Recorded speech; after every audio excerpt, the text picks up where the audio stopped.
যে কোনো প্রজন্ম, যে কোনো জাতির জন্য বলবো যে আমরা সর্বাঙ্গীন কল্যাণের জন্য কোরআনকে ইন্ডিকেটর মানা ছাড়া আমাদের জন্য সর্বাঙ্গীন কল্যাণ কোনো জাতির জন্য কোনো অবস্থায় আসতে পারে না। মাননীয় প্রধানমন্ত্রী শহীদদের রক্ত নিয়ে উপহাস করছেন যে হুজুরার গায়ে রং মেখে পড়েছিলেন। শহীদদের রক্ত নিয়ে উপহাস আল্লাহ কোনদিন বরদাস্ত করবে না। হযরত আবু বকর, ওমর, ওসমান আলী চার খলিফা বাইরের নেতা ছিলেন সমাজের আর রাষ্ট্রের, তাই উনি মসজিদের নেতৃত্ব দিতেন। যিনি মসজিদের নেতৃত্ব দিবেন উনি, যিনি বাইরের নেতৃত্ব দিবেন। এখানে ইমামতি শুধু মসজিদের নেতৃত্বের মধ্যে সীমাবদ্ধ না। ইসলাম সত্যিকার পীর মুরিদি এটা ইসলামের জন্য কল্যাণকর, কিন্তু বর্তমানে সমাজে যে পীর মুরিদি এটা একটা বিভ্রান্তি ছাড়া অন্য আর কিছু নয়। আজকে পার্শ্ববর্তী প্রভাবশালী দেশ বাংলাদেশের সর্ববিষয়ে নাক গলাইয়ে যা হচ্ছে, এটার পরিণতি হচ্ছে ভয়াবহ। বাংলাদেশকে ধ্বংস করা, এটা আওয়ামী লীগ, বিএনপি সহ ইসলামের সব দলকে বুঝতে হবে, সর্বমতপথের সব ধর্মের নাগরিকদেরকে বুঝতে হবে। তথ্যমন্ত্রী নির্লজ্জভাবে হযরত আল্লামা আমর শফি দামত বরকাতুহুম এত বড় দেশবরেণ্য মুসলিম বিশ্বের এত বড় জন আধ্যাত্মিক প্রাণপুরুষ আমার শ্রদ্ধেয় ওস্তাদকে উনি যেভাবে তেতুল হুজুর বলে তিরস্কার করেন, এগুলির পরিণতি কিন্তু হাসিনাকে বুঝতে হবে। তথ্যমন্ত্রীকে পরিণতি ভালো হবে না। আজকে উনি ঠিকাদার নিয়েছেন, চলেছেন হয়েছেন ইসলামের বিরুদ্ধে বিষোদাকার করার জন্য, আল্লামা আমর শফির বিরুদ্ধে বেয়াদবি করার জন্য। এদেশের তৌহিদি জামাত এগুলি দাঁতভাঙ্গা জবাব দেবে অদ্যুত্বপূর্ণ আচরণের।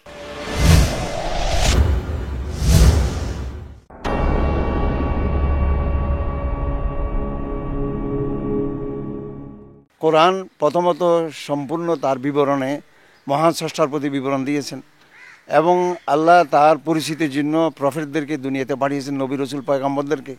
এগুলি মৌলিক বিষয় যেগুলি আমরা মুসলমানরা মানি, হিন্দু আমরা এবং খ্রিস্টান এবং ইহুদিরা মানে। আল্লাহ সমস্ত নবীদের থেকে অঙ্গীকার নিয়েছেন সর্বশেষ নবী হিসাবে, সর্বশ্রেষ্ঠ নবী হিসাবে মোহাম্মদ সাল্লাল্লাহু আলাইহি ওয়াসাল্লামকে মানার জন্য, স্বয়ং খ্রিস্টানদের নবী ঈসা আলাইহিস সালাম থেকে, ইহুদিদের নবী মূসা আলাইহিস সালাম থেকে। অতএব আমি শুধু মুসলমান নয়, যে কোনো প্রজন্ম, যে কোনো জাতির জন্য বলবো যে আমরা সর্বাঙ্গীন কল্যাণের জন্য কোরআনকে ইন্ডিকেটর মানা ছাড়া আমাদের জন্য সর্বাঙ্গীন কল্যাণ কোনো জাতির জন্য কোনো অবস্থায় আসতে পারে না।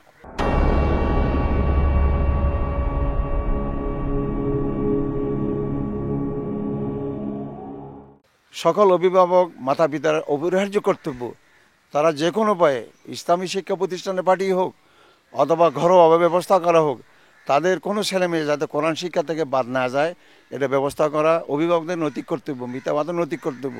আজকে দুর্ভাগ্য মুসলমানের ছেলেরা কোরআন নিয়ে গবেষণা করে না, কোরআন পড়ে না, অথচ অসংখ্য মুসলমানেরা কোরআন পড়ে, তারা কোরআন গবেষণা করে।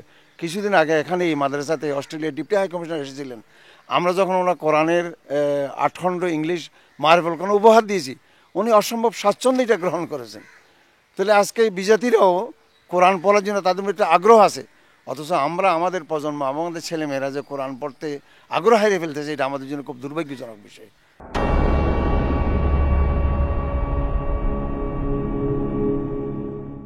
মধ্যপ্রাচ্যের দিকে যদি তাকাইতে হয় এবং দুটি রাষ্ট্র, আমি নাম বলবো না, তেল প্রধান, তারা নিজেদের রাষ্ট্রীয় ক্ষমতার আঁকড়িয়ে থাকার জন্য তারা অনেক আগে থেকেই তারা মিশরীয় সেনাবাহিনীকে তারা উস্কিয়ে দিয়ে মুসলিম ব্রাদারহুডের উত্থানকে তারা এইভাবে ব্যাঘাত এনেছে এবং জেনারেল সিসিকে তারা আগের থেকেই তৈরি করেছে ওই দুটি রাষ্ট্রে। কিন্তু এগুলির পরিণতি হবে তাদের জন্য বুমেরাং। এইভাবে তারা রাষ্ট্রীয় ক্ষমতা আঁকড়িয়ে থাকতে পারবে না।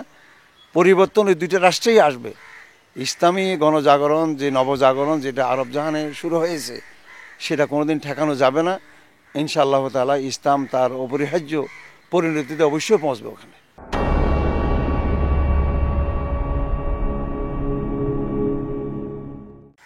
যারা হেফাজত ইসলামের দায়িত্বশীল নেতৃবৃন্দ তারা আপ্রাণ চেষ্টা চালিয়ে যাচ্ছেন, কিন্তু দুর্ভাগ্যক্রমে সরকার ওই ক্র্যাকডাউন চালানোর সময় যেমন নাকি সম্পূর্ণ একটা নেতিবাচক ভূমিকা ছিল, আগ্রাসী ভূমিকা ছিল এবং এখনও পর্যন্ত সেটাকে নিয়ে প্রহসনে মেতে উঠেছেন। মাননীয় প্রধানমন্ত্রী শহীদদের রক্ত নিয়ে উপহাস করছেন যে হুজুরার গায়ে রং মেখে পড়েছিলেন। শহীদদের রক্ত নিয়ে উপহাস আল্লাহ কোনদিন বরদাস্ত করবে না। এবং যেখানে শহীদ হয়েছেন শহীদের পিতামাতাকে হয়রান করা হচ্ছে, এলাকার লোকজনকে হয়রান করা হচ্ছে, তাদেরকে মামলাদের ভয় দেখানো হচ্ছে, যার কারণে সেই তালিকাটা চূড়ান্ত করতে এখনও কিছু সময়ের প্রয়োজন।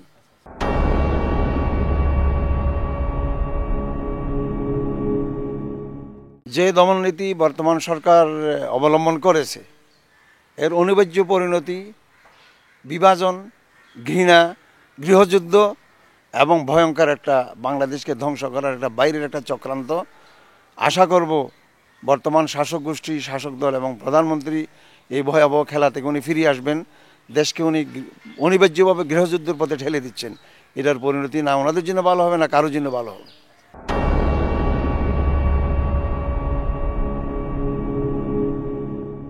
আমরা মুসলমানরা অজান্তে প্রচার বিমুখ থাকাটা আমরা কোনো সময় এটাকে বুজুর্গি মনে করেছি, কিন্তু দেখা গেল যে এটা আমাদের জন্য আত্মঘাতী।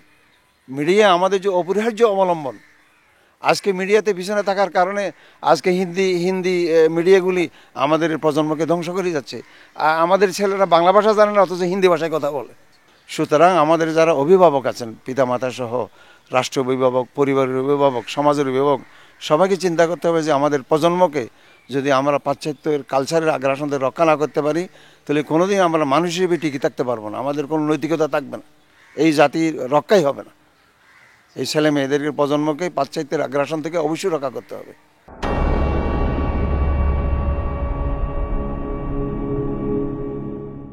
এখানে একটা বিশাল বিভ্রান্তি আলেম গাইর আলেম সবার ভিতরে।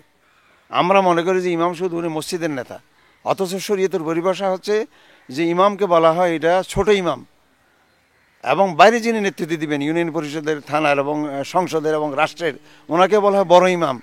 সুতরাং ছোট ইমাম অর্থাৎ মসজিদের ইমাম উনি হবেন, যিনি বাইরের ইমাম, যিনি নেতা উনি হবেন। হযরত আবু বকর, ওমর, ওসমান আলী 4 খলিফা বাইরের নেতা ছিলেন সমাজের আর রাষ্ট্রের, তাই উনি মসজিদের নেতৃত্ব দিতেন। যিনি মসজিদের নেতৃত্ব দিবেন উনি, যিনি বাইরের নেতৃত্ব দিবেন। এখানে ইমামতি শুধু মসজিদের নেতৃত্বের মধ্যে সীমাবদ্ধ না, ইসলামের মধ্যে সামগ্রিকভাবে মানবতার সেবা, মুসলমান ও মুসলমান প্রত্যেকের সুখ দুঃখ, জানমাল, ইজ্জতের নিরাপত্তা দেওয়ার জন্য ইমামকে তার দায়িত্ব আদায় করতে হবে। ইমাম কোনো দিন কমিটি নিয়ন্ত্রিত হইতে পারবে না, ইমাম কোনো দিন কমিটির সভাপতিকে নিয়ন্ত্রণ হইতে থাকবে না, ইমামতি পদে কোনো দিন চাকরি হইতে পারবে না। এটা সবচেয়ে একটা সম্মানজনক পদ, নিয়ন্ত্রণের ঊর্ধ্বের পদ। এটা সভাপতি সেক্রেটারি নিয়ন্ত্রণের পদ নয়। এটা ইমাম এবং নেতাই সমাজকে নিয়ন্ত্রণ করবেন, ওনাকে কেউ নিয়ন্ত্রণ করতে পারবে না। এটা ছিল ইসলামের চিরন্তন নীতি, যেটা আমরা দুর্ভাগ্যজনক বিকৃতি ঘটিয়ে আজকে সমাজের অবক্ষয় এবং অধপতন হয়েছে। রাসূলুল্লাহ সাল্লাল্লাহু আলাইহি ওয়াসাল্লামের ইন্তেকালের পর প্রায় 2 দিনের কাছাকাছি রাসূলুল্লাহর কাফন দাফন হয়নি, খেলাফতের বিষয় সমাধান না হওয়া পর্যন্ত। তাইলে 1,44,000 সাহাবা আবু বকর, ওমর, ওসমান আলীর নেতৃত্বে তারা ইসলামের 1 নম্বর বিষয় মনে করেছে যে নেতৃত্বের বিষয় চূড়ান্ত হওয়া, ফয়সালা হওয়া, এটাই ইসলামের 1 নম্বর বিষয়। আজকে আমরা এটাকে বিতর্কিত বানিয়েছি যে নেতৃত্বের কী প্রয়োজন। নেতৃত্ব না হলে সমাজ ধ্বংস হয়ে যায়, সমাজ নষ্ট হয়ে যায়। নেতৃত্বের মধ্যে সৎ ব্যক্তিকে আনার জন্য আলেম ওলামাদেরকে অগ্রণী ভূমিকা রাখতে হবে, আগাই আসতে হবে আলেম সমাজকে।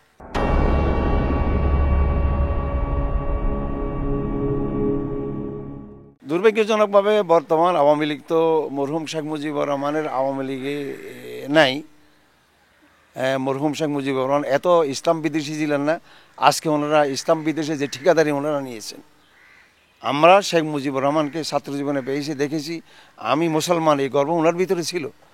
উনি ওয়াইসের মিটিংয়ে যাওয়ার জন্য, যখন ওনার জন্য বিশেষ প্লেনের ব্যবস্থা করা হয়, উনি বলেছেন যে আমি যাব, অথচ পার্শ্ববর্তী রাষ্ট্রের পররাষ্ট্রমন্ত্রী, তদানীন্তন প্রধানমন্ত্রী চিঠি এনে দিয়েছিলেন আপনি যাবেন না। উনি বলেছেন আমি যাব, আমি মুসলমান, বাংলাদেশ বিশ্বের মানচিত্রে 2য় বৃহত্তম মুসলিম রাষ্ট্র। যদি মরহুম শেখ মুজিবুর রহমান এই কথা গর্ব করে বলতে পারে, আজকে যারা আওয়ামী লীগ তারা সেটা বলতে পারে না কেন? তারা মুসলমান পরিচিতি লজ্জা পায় কেন? তারা অন্য জাতির স্বার্থ সংরক্ষণ করতেছে কেন? আজকে পার্শ্ববর্তী প্রভাবশালী দেশ বাংলাদেশের সর্ববিষয়ে নাক গলাইয়ে যা হচ্ছে, এটার পরিণতি হচ্ছে ভয়াবহ, বাংলাদেশকে ধ্বংস করা। এটা আওয়ামী লীগ, বিএনপি সহ ইসলাম এবং ইসলামের সব দলকে বুঝতে হবে, সর্বমতপথের সব ধর্মের নাগরিকদেরকে বুঝতে হবে যে বাইরের প্রভাবে এই দেশটা যেন আমরা নিজেদের বিরোধ দ্বারা এই দেশটাকে যেন আমরা ধ্বংস না করি, গৃহযুদ্ধের পথে গিয়ে এই দেশটা যেন ধ্বংস যেন না হয়ে যায়।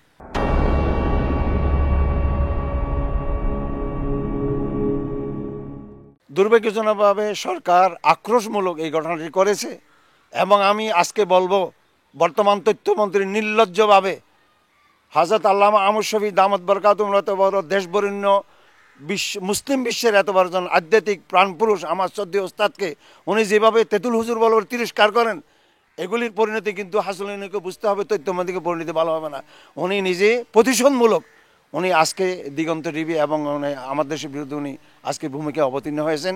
আমি বলবো ওনার শুভবুদ্ধির উদয় হোক, উনি এই প্রতিশোধের মনোভাব থেকে উনি ফিরে আসুক, দেশকে যেন অশান্তির পথে ঠেলে না দেয়। উনি যদি সত্যিকারের জাসদের নেতা হয়ে থাকে, তাহলে জাসদের 30,000 কর্মী যাদের হাতে নিহত হয়েছিল, আজকে উনি জাসদের সত্যিকারের নেতা হয়ে থাকলে আগে সে হত্যাকাণ্ডের বিচার নিয়ে ওনাকে মাথা ঘামাইতে হবে। আজকে উনি ঠিকাদার নিয়েছেন, সোল এজেন্ট হয়েছেন ইসলামের বিরুদ্ধে বিষোদাকার করার জন্য, আল্লাহ মাহমুদের বিরুদ্ধে বেয়াদবি করার জন্য। এদেশের তৌহিদি জনতা এগুলি দাঁতভাঙ্গা জবাব দেবে অদ্যুত্বপূর্ণ আচরণের।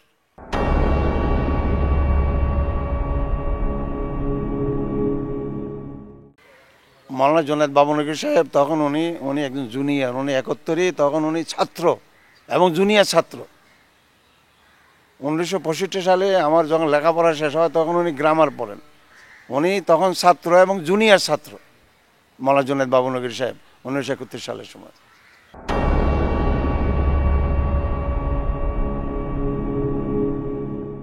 বর্তমান ইসলামী ফাউন্ডেশন নির্লজ্জভাবে একটা ধর্মদ্রোহী সরকারের নির্লজ্জভাবে একটা ভাড়াটিয়া দালাল হিসেবে ব্যবহার হচ্ছে।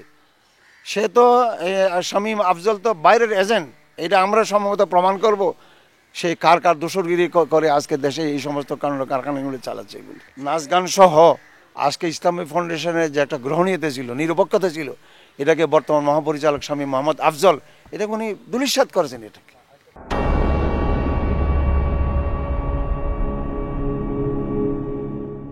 দুর্ভাগ্যজনকভাবে শাহবাগী নাস্তিক ব্লগার যারা আল্লাহ এবং রসুলকে নিয়ে ব্যঙ্গাত্মক বিদ্রুপ করে তারা এত বড় জঘন্য বেয়াদবি করেছে, যার কোনো নজির ইসলামের ইতিহাসে 1000 বছরে নেই, কোনো মুসলমান করেনি। এমনকি রক্তাক্ত রুশ বিপ্লবের সময় এত জঘন্য বেয়াদবি হয়নি।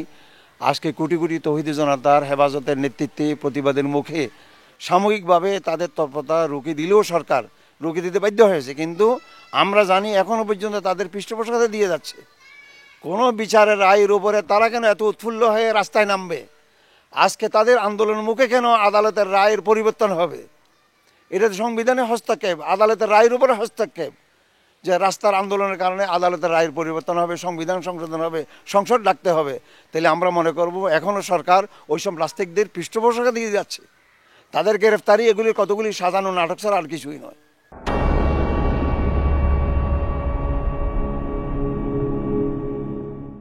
সালের যুদ্ধ, এটা যদি আমরা স্বাধীনতা সংগ্রাম ও মুক্তিযুদ্ধ বলি, এটার সূচনা হচ্ছে মরহুম শেখ মুজিবুর রহমানের ঘোষিত 6 দফা। ওই 6 দফার কোনো দফায় তার ব্যাখ্যা এবং টিকায় এই আগামীতে যদি কোনো বিভাজন হয়, বিরোধ হয়, এটা ধর্মের বিরুদ্ধে হবে, এরকম কোনো কথা 6 দফায় আছে? এটা মুক্তিযুদ্ধ ছিল মুসলিমদের একটা লড়াই জালিমদের বিরুদ্ধে। পাকিস্তানিরা, পাঞ্জাবিরা আমাদের উপর জুলুম করেছে, আমাদের অধিকার হরণ করেছে, সেই জন্য মুসলিম মানবতার একটা লড়াই। এটাকে আজকে তারা রূপান্তরিত করছে ধর্মের বিরুদ্ধে লড়াই। এটা সম্পূর্ণ মুক্তিযুদ্ধের পবিত্রতাকে ধ্বংস করা, নষ্ট করা। এটাকে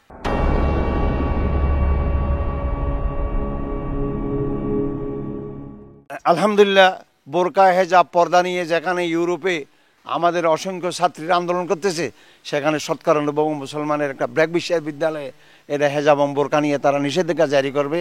এটা অত্যন্ত নির্লজ্জকর একটা পদক্ষেপ এবং এটা নিয়ে দেশে অবশ্যই আন্দোলন হবে। আমরা ব্র্যাক বিশ্ববিদ্যালয় কর্তৃপক্ষ বলবো এদেশে এই সমস্ত বাড়াবাড়ি করে দেশে যেন তারা হানাহানি এবং অনৈক্যের পথে যেন দেশটাকে ধাবিত না করে, বলবো তারা এই আইনকে তারা শিথিল করে মুসলমান পর্দানশীল মহিলাদেরকে হেজাব বোরকার মাধ্যমে যা তারা নিজেদের ছাত্রীত্ব বজায় রেখে লেখাপড়া শেষ করতে পারে সেই সুযোগ করে দেওয়া, সেটা তাদের বিবেকের দাবি এবং শতকরা মুসলমানদের গণ দাবি। সেটা